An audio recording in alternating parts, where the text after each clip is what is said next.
Hey guys, welcome back to today's video. Today is Monday, September 8th, 2025, and today we are going to be talking about the Virginia governor's race and a tweet from Winsome Sears that I found to be quite alarming. Looking at her chances in the 2025 governor's race here, Winsome Sears said that she would be honored for Donald Trump to campaign alongside with her in the 2025 governor race, which stands to be yet again another political decision from the side of the Winsome Sears team that seems to be not at all rooted or guided at any type of political calculus, but rather just the sheer vibes that Winsome Sears wants Donald Trump's endorsement and assistance in the governor's race. Now, if you couldn't tell already, there's a lot of problems with Donald Trump going down into the state of Virginia and campaigning. For one, he's exceptionally unpopular in the state, but also has never won the state in any of his three, arguably four, presidential bids in the recent memory that we've seen, given that Virginia voted for Kamala Harris by roughly 6 points in the last cycle. Now, it's a stark contrast from the strategy that Glenn Youngkin employed in 2021 when he went on to win his governor's race in a state that Joe Biden won by roughly 10 points in the previous cycle. Glenn Youngkin shied away from Donald Trump having any involvement in his campaign, and to date, Youngkin and Trump had not held a singular rally involving Youngkin's political candidacy. The only times we've seen Youngkin alongside Donald Trump is in recent time, where he has gravitated towards the president of the United States being a Republican governor.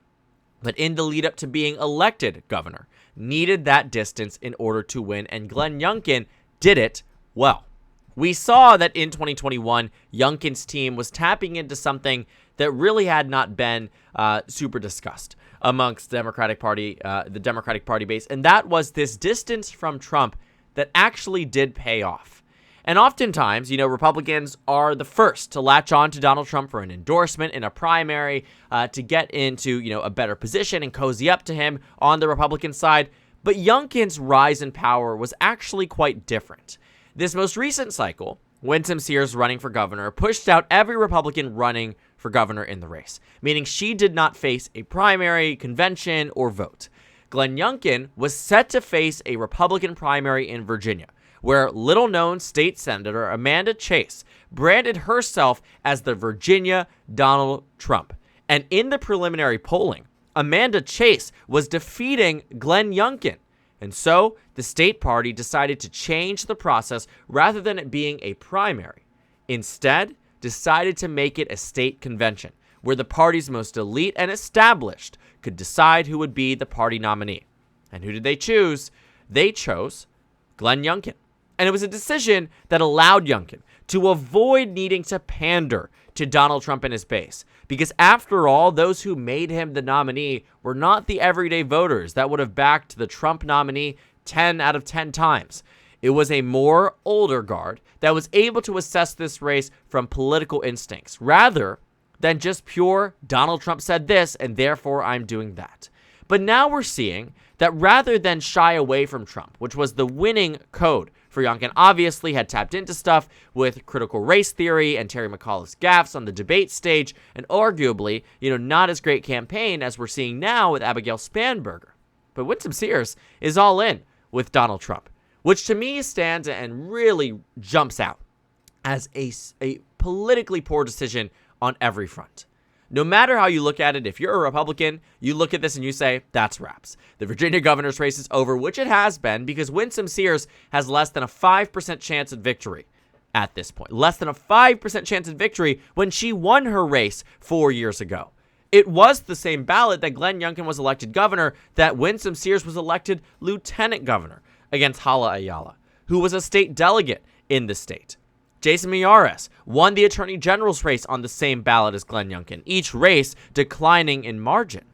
But ultimately, what we take away from this is that Youngkin did something right in 2021, at least right enough to win. In 2025, Winsome Sears seems to be so allergic to winning. Now, Winsome Sears, I think, might realize that this governor's race is done and is gunning for something further. Whether that is a congressional seat, whether that is a state delegate seat, state senate seat, or maybe trying to cozy up to Donald Trump in the event that she gets something in the administration, that is yet to be seen. But as we've seen it now, it very much looks like this campaign, which was already doomed, is only doing itself in further. Because, get this, If Donald Trump goes to the state of Virginia and makes his case to voters that have already rejected him 3 times on end and says you should vote for my Republican nominee for governor, voters are going to be even more inspired to turn up and turn out against Winsome Sears. And Donald Trump doesn't take these losses lightly. The idea that, this is something that I think she wants, I think is largely rooted in this idea that it helps her get better, a better view from the Trump world, who took so long to even speak on the race, and in many cases haven't even put forth a full endorsement of Winsome Sears, even though we obviously know where the president stands on a traditional race of Republican versus Democrat. But I remember covering that 2017 race. I know it feels like a long time ago, but it was in 2017 when Republicans lost the governor's race in Virginia.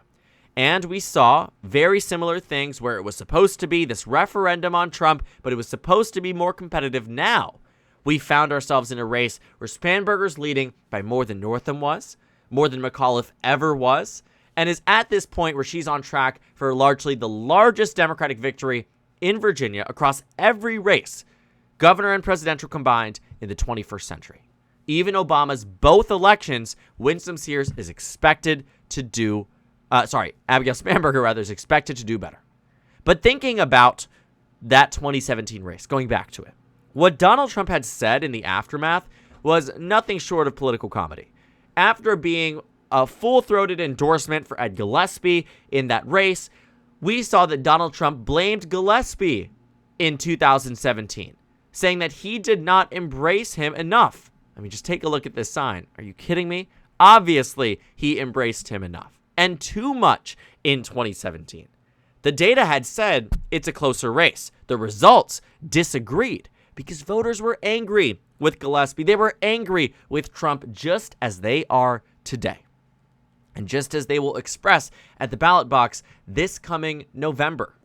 Donald Trump didn't also just lay it easy on Ed Gillespie. He riled up his base and tweeted this out multiple times, that it was Ed Gillespie's fault, and set a warning sign to other Republicans saying, if you do not embrace me and my persona and my ideology and my vision for America, you will lose your races.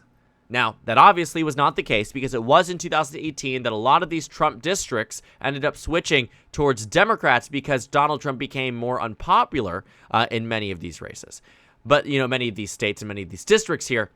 But again, obviously, the president is never going to admit that he is the one that is politically toxic in this case. And it seems like when you have a governor candidate, someone who has no political need to be delusional about the process, but yet somehow is routinely and intentionally wrong about the political calculus in this state and how they should run their campaign, it is these two in combination that really does drive down the Republican Party.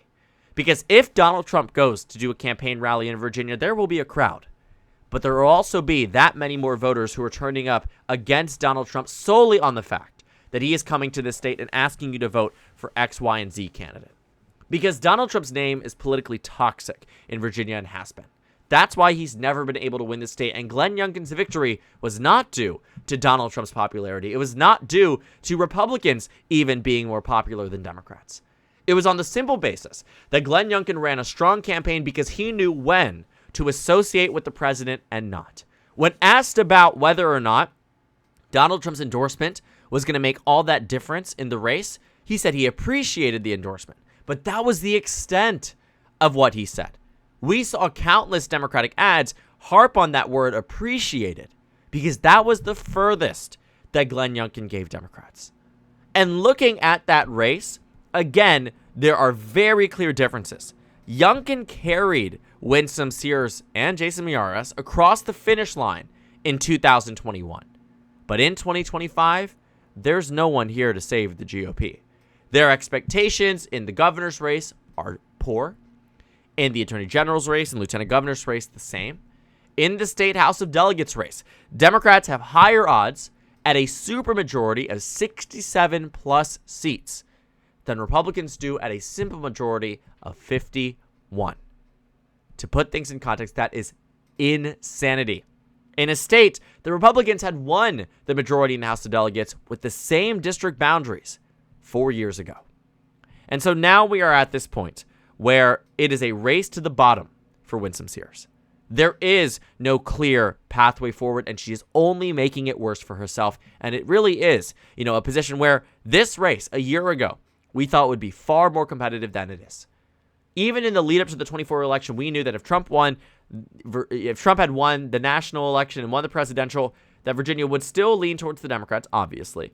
But to this degree, certainly not. Because this campaign has been ran so poorly that I think it will be an example of how not to run a campaign. And this is the thing, too. Nobody was saying, that Winsome Sears, there was push. And there were Democratic groups saying that she was trying to get Trump, but he had not endorsed her, right? So there was reasonable cover there that we saw similarly with Youngkin, but she's not willing to take it because she's not that type of person. She is not the person that is willing to put winning in politics over her own political beliefs, and that is the problem here, because it isn't to say that she's standing by what she believes in. There's a difference in standing by what you believe in and actually getting into a position where you can be elected and then govern with that ideology, right? We've seen it. Donald Trump oftentimes in 16, 20, and 24 has branded himself as a moderate by no metric. On an international stage, on a national stage, is he a moderate? And we know that. Even if he is perceived as such, that is the way campaigning works, right? And Republicans feel the same about Biden, who Biden clearly was perceived as the more centrist, more moderate candidate in 2020, and he won that race. In 2024, when it came down to voters, you can find perception on candidates. Donald Trump was seen as more closer to the center, even though on policy point that we've seen now that he's in office again, we know is not the case. But with Winsome Sears, this at here really takes me out. With Winsome certainly not happening this cycle, or at all, or ever. Looking at 2025 and what is necessary to meet this moment from the Virginia GOP, she simply is not giving it. And simply won't. Because less than 2 months to go, she's done. This governor's race is over. And Democrats will easily win it. And so now it's a point of how far further can Democrats get. And with this, Winsome Sears makes it that much easier for Democrats to get ahead and win this race. And should she bring in Donald Trump, I can guarantee you the margins will be significantly larger than anything we have seen in Virginia in quite some time.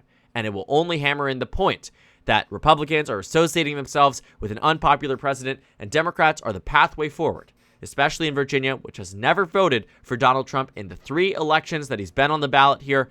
I doubt that in 2025 they will choose his candidate. In the governor's race, chances are they're going for the Democrats, and this time by double digits. So thank you guys so much for watching this video. Make sure to comment down suggestions below. Subscribe on the left if you haven't already, and check out the Instagram and Twitter. At the bottom left of the screen, there's also a Discord server for you to go ahead and join. On the screen, there's a video for you to watch, and then a playlist for my 2026-25 election analysis videos. Again, thank you guys so much for watching, and I will see you all tomorrow.